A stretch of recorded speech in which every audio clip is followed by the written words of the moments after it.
ભગવતી માતા સમયસા શાસ્ત્રના ત્રીજા કળશમાં ભગવાન અમૃતચંદ્રાચાર્ય કહ્યું છે કે આ સમયસા શાસ્ત્રની ટીકાથી મારી પરમ શુદ્ધિ થાવો, અને ત્યાં જ પછી કહ્યું છે કે સ્વભાવે તો હું શુદ્ધ ચિન્મૂર્તિ છું, તો આ બંનેની સંધિ કૃપા કરી સમજાવો.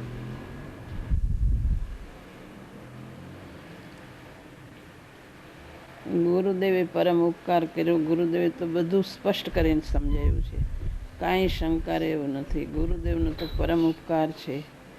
ગુરુદેવે બધું સ્પષ્ટ કર્યું છે. એ આચાર્યદેવ કહે છે કે મારી પરમ વિશુદ્ધિ, સમયસાની ટીકાથી મારી પરમ વિશુદ્ધિ થાય, પણ હું શુદ્ધ ચૈતન્ય માત્ર મૂર્તિ છું. હું દ્રવ્ય દ્રષ્ટિથી તો શુદ્ધ છું. દ્રવ્ય તો મારું શુદ્ધ અનાદિ અનંત ચૈતન્ય માત્ર જે દ્રવ્ય છે, એ દ્રવ્યની તો મને અંતરમાંથી દ્રષ્ટિ પ્રગટ થઈ. દ્રષ્ટિને જ્ઞાન મને પ્રગટ થયા છે. આ આચાર્ય છે તે ચારિત્ર પણ પ્રગટ થયું છે. છઠ્ઠે સાતમે ગુણસ્થાને ઝૂલતા મુનિરાજ છે, તો પણ કહે છે મારી પરમ વિશુદ્ધિ થાવ. એટલે કહે છે કે એક દ્રવ્ય દ્રષ્ટિ થઈ, પણ હજી પર્યાયમાં હું અધૂરો છું. પર્યાયમાં હજી મારી પૂર્ણતા થઈ નથી. માટે મારી પરમ વિશુદ્ધિ જેવું દ્રવ્ય છે, શુદ્ધતાથી ભરેલું શુદ્ધ ચૈતન્ય માત્ર એકની શુદ્ધતાથી ભરેલી એવી પર્યાય પણ મારી થઈ જાય. પરમ વિશુદ્ધિ કેવળ જ્ઞાનની મને પ્રાપ્તિ થઈ જાય, પૂર્ણ પર્યાય પ્રાપ્ત થઈ જાય. મારે આ અધૂરી પર્યાય મારે જોતી નથી. જે અનાદિથી જે આ પરિણતિ વિભાવવાળી કલમાશિત મેલી પરિણતિ અમને ન હો. અમારે તો એક શુદ્ધ ચૈતન્ય માત્ર મૂર્તિ જેવું સ્વભાવે છે, એવી પરિણતિ પણ એવી જ પ્રાપ્ત થઈ જાઓ. માટે આ જે ટીકા થાય છે, એ ટીકાની મને અમારો એવું હેતુ છે. આચાર્યદેવ કહે છે કે મને આમાંથી મારી શુદ્ધ પરિણતિની પ્રાપ્તિ થઈ જાય. એ શુદ્ધ પરિણતિ મારા તરફ પ્રગટ, નિર્મળ સ્વભાવે તો છું, પણ પર્યાયમાં પણ મારી નિર્મળતા થઈ જાય. આ જે શુભ ભાવ મને જે આવે છે, એની પાછળ મારી પુરુષાર્થની પરિણતિ શુદ્ધ તરફ થઈ જાય એવી મને ભાવના છે.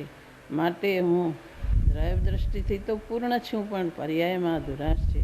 દ્રવ્ય દ્રષ્ટિ થઈ એટલે પૂર્ણતા થઈ જતી નથી. એમ આચાર્યદેવ કહે છે પર્યાયમાં પૂર્ણતા થતી નથી. સમ્યક દર્શન થાય ત્યારે દ્રવ્ય દ્રષ્ટિ થાય તો એ પર્યાયમાં અધૂરો છે. અને આ તો મુનિરાજ છે. મુનિરાજ તો છઠ્ઠે સાતમે ગુણસ્થાને અંતર્મૂર્તમાં ઝૂલે છે. સ્વાનુભૂતિ અંતર્મૂર્તે પ્રગટ થાય છે.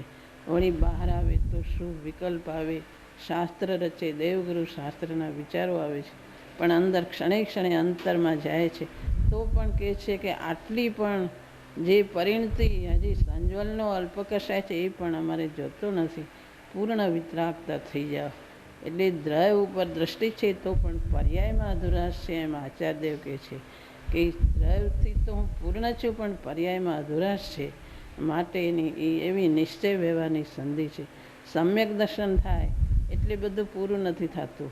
મૌની દશા થઈ તો પણ હજી પર્યાયમાં અધુરાશ છે. આચાર્યદેવ કહે છે એ જિજ્ઞાસાની ભૂમિકામાં પણ દ્રવ્ય દ્રષ્ટિ પોતે ભાવના કરે તો દ્રવ્ય અને પર્યાયનો મેળ કેવો છે, એ જાતનો આચાર્યદેવે એમાં આખો માર્ગ બતાવી દીધો છે.